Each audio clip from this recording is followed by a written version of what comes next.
Ini pemikiran orang-orang tua pada waktu saya masih muda dulu. Ini satu ajaran Islam kok persis dengan Jawa. Wahdatul wujud ini manunggal kapal Gusti. Terus sangkan paring dumadi yang diungkap dalam bentuk yang sederhana. Kodok ngemuni lengi. Kodok ngemuni lengi. Warongko manjing curiga. Jadi dibalik. Kalau curiga itu manjing warongko, ini terbalik. Jadi wadak ini ditutupi oleh hidupnya.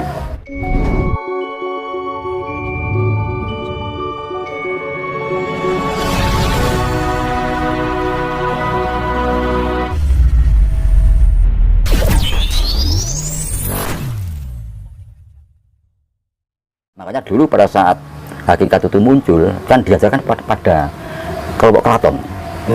Keraton Mataram, Demak, Padang. Nah, Demak pun rupanya belum.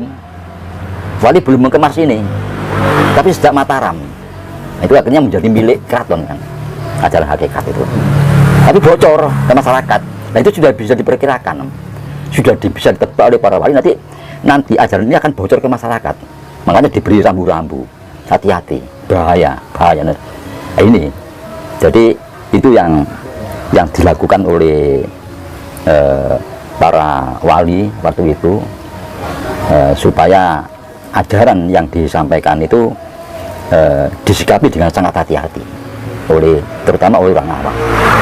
Itu yang sehingga dimunculkanlah satu ajaran yang merupakan, ya katanya, yang bagi orang yang bagi ahli itu tafsir, ya, tafsir dari ajaran yang ada diarahkan kepada hakikat. Nah, supaya wali tidak dipersalahkan kalau beliau mengajarkan khawatir salah, tidak mengajarkan salah. Akhirnya tetap diajarkan, diberi rambu-rambu pesan supaya hati-hati. Nah, dan waktu itu kan para seseder sebutkan bahwa dia punya murid seperti Kageng Pengging, Kageng Keburukan Igoro, Kebu Kenongo, sampai turun kepada Joko Tingkir, si Karebet ini. Ini kan penganut. Tapi di dalam babat, ya, itu dialog mereka tidak pernah dengan Siti Jenar, itu dengan Kalijogo. Dialog mereka itu. Padahal disebutkan itu penganut Syekh Siti Jenar. Jadi penganut agak paham Syekh Siti Jenar dari para wali. Itu ajaran begitu. Itu jadi kesimpulannya, kalau boleh saya sampaikan bahwa Syekh Siti Jenar itu merupakan tokoh fiktif yang diciptakan oleh para wali untuk menjembatani antara beliau dengan ajaran tasawuf mereka.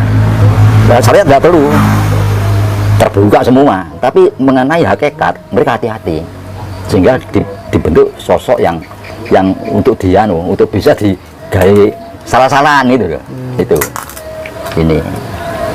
Tapi keberadaan makomnya yang banyak itu, Mbah, iya. Nah, itu menyikapinya bagaimana? Nah, apalagi tidak masuk akal, biasanya makomnya di dalam masjid. Ya, terus ada lagi diganti dengan binatang, asu, anjing, atau lagi terus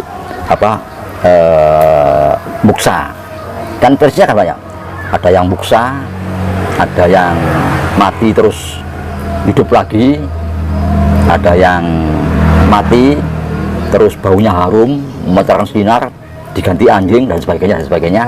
Ada juga yang versi yang lain, yang dihukum mati itu Jenar palsu, yang datang dari Baghdad, dari Persia, ada namanya siapa, Ali siapa, itu 2 orang mengaku Jenar, tapi dia palsu, ini yang dihukum mati. Jadi macam-macam versinya itu. Nah, tambah banyak orang menulis, tambah banyak versinya. Dan saya pun menyampaikan begini, ya versi juga ini. Belum tentu benar kan, ya. Belum tentu benar. Cuma sebagai saya juga ikut mengamati, walaupun bukan pengamat, ya. Kok kutub versinya tambah tajam. Nah, kultur versi yang tercipta sebelum ditulis oleh para penulis sekarang itu memang disengaja. Kultur versi ini disengaja supaya kita menjadi tanggap. Oh, ini fiktif ini. Nah, itu coba tanggap. Edukasi juga sebenarnya. Nah, betul, itu bukan berarti wali itu bucinta. Itu dibuat kultur versi kematiannya ini. Kok yang bunuh eksekutornya Sunan Kalijogo, ada eksekutornya itu Sunan Giri, ada Sunan Gunung Jati, ada Sunan Kudus, yang vonis itu ada yang mengatakan Sunan Bonang. Bahkan kultur versi lebih tajam lagi kalau menyebut tahun. Loh, kok tahun sekian dibunuh? Ini wali ini sudah tidak ada, sudah meninggal. Kok ini menjadi algojonya? Ini kan tambah rancu.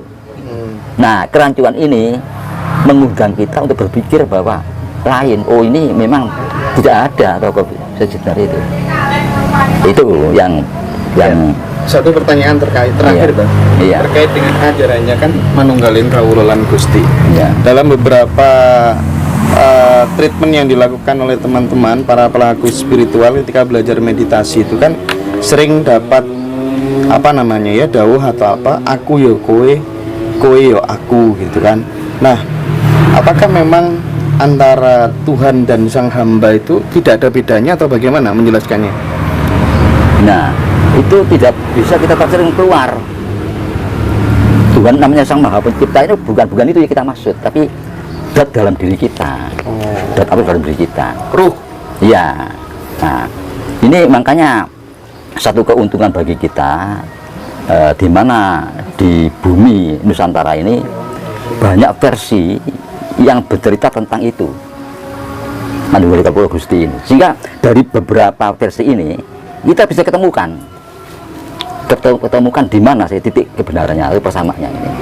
Dan juga tentang seksi benar itu kan mengajarkan Manunggal Kawula Gusti itu tuduhan dari para wali, terus diputuskan bahwa ini sama dengan di Irak dulu Wahdatul Wujud yang dihukum mati di sana, ini pun juga harus dihukum mati kan begitu kan, karena persis sama dengan satu aliran yang di Baghdad sana di Irak tentang ajaran Wahdatul Wujud ini. Wahdatul Wujud itu artinya apa? Manunggal Kawula Gusti. Sama ya? Sama. Karena di sana itu dihukum mati. Si pendirinya ini di sini pun harus dihukum mati, kan begitu kan? Menurut sidang para wali itu. Oh. Gitu. Nah, ini kan di sisi yang lain para wali mengatakan itu benar. Sisi yang lain dikatakan sesat. Kan gitu ya. Jadi yang membuat kultur versi itu para wali sendiri. Nah, ini bukan para wali itu membuat bingung kita, tapi kita hendaknya berpikir bahwa ini ajaran para wali juga ini yang harus hati-hati. Tidak sembarang orang diperkenankan untuk belajar ini. Harus orang-orang yang ada yang membimbingkan, begitu maksudnya. Itu. Tapi kalau orang Jawa sendiri sudah menemukan itu lama, Mbak? Nah, ini yang juga menjadi persoalan. Karena apa? Karena pertama muncul ya figur seks itu benar di dalam masyarakat itu dipastikan ini orang Jawa. Ini orang Jawa, asli Jawa. Nah, tapi kalau ada gelar Syekh, nah, atas juga dinamakan Syekh Lemabang. Iya. Nah, setelah sekian lama, kira-kira sekitar tahun-tahun 2000 atau menjelang 2000 itu muncul beberapa tulisan yang menerangkan bahwa Sidna itu dari Persia, dari Turki, dari Irak. Ini kebelakangan. Nah, pada saat saya masih muda, tidak ada cerita itu. Yang ada itu sebenarnya asli Jawa. Rupanya kalau itu asli Jawa, ini pemikiran orang-orang tua pada waktu saya masih muda dulu. Ini satu ajaran Islam kok persis dengan Jawa. Wahdatul Wujud ini, Manunggal Kawula Gusti. Terus Sangkan Paring Dumadi yang diungkap dalam bentuk yang sederhana, kodok ngemuni lengi. Kodok ngemuni lengi. Warongko manjing curiga. Jadi dibalik. Kalau curiga itu manjing warongko, ini terbalik. Jadi wadak ini ditutupi oleh hidupnya. Itu maksudnya. Kalau kodok ngemuni lengi itu sama.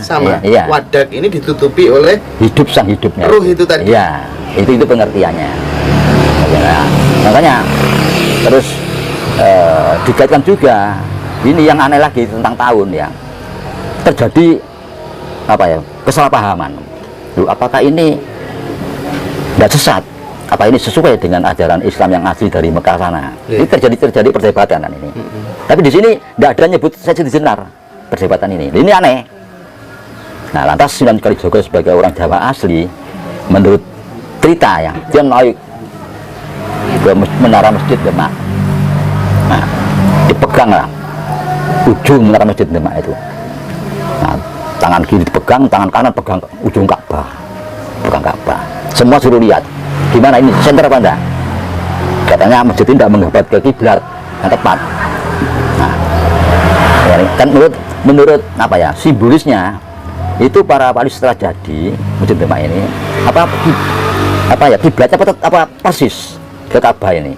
Ini kan jadi perdebatan. Terus Gajah naik dipegang ujung kiri pegang menara Masjid Demak, ujung kanan pegang Ka'bah. Semua suruh menyaksikan, ternyata menghadap ke kiblat. Nah, ini maknanya kan ajaran ini menjadi kacau waktu itu. Satu pihak mengatakan ini persis Islam sesuai dengan aslinya, pihak yang lain mengatakan tidak. Nah, kalau juga mengatasi itu, bisa menerangkan bahwa ini tidak menyimpang dari ajaran aslinya. Kan maksudnya kan begitu, maksudnya itu. Itu. Nah, termasuk Wihdatul Wujud tadi. Itu. Kemudian ini Mbak Gatot, paling final Mbak Gatot. Kan tadi disebutkan ada Sunan Kalijogo, ada Sunan Bonang. Saya memahami bahwa wali itu kan orang yang mungkin sudah saling dekatnya dengan Tuhan gitu kan, sehingga dia dipilih sebagai kekasihnya. Era kontemporer seperti ini mungkin nggak seseorang juga bisa menjadi wali-wali seperti itu, Mbak. Nah, ini saya ini awam ya, kalau sudah mengupas agama dalam ke arah manapun itu awam saya. Cuma yang pernah saya dengar ya memang bisa.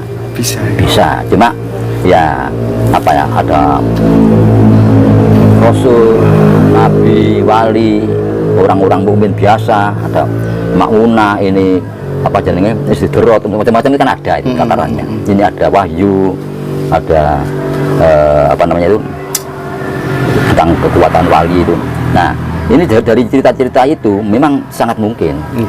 Nah, termasuk ini yang dialami oleh Sutowijoyo. Berkaitan dengan Kanjeng Ratu Kidul itu. Itu. Oke, nanti itu aja. Ya. Oke, terima kasih banyak teman-teman sudah menonton pencerahan yang diberikan oleh Mbah Gatot. Sungguh merupakan sebuah perspektif yang baru, hasil olah pikir yang cukup lama barangkali.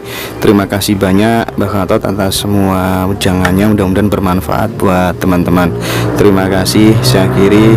Salam rahayu. Assalamualaikum warahmatullahi wabarakatuh.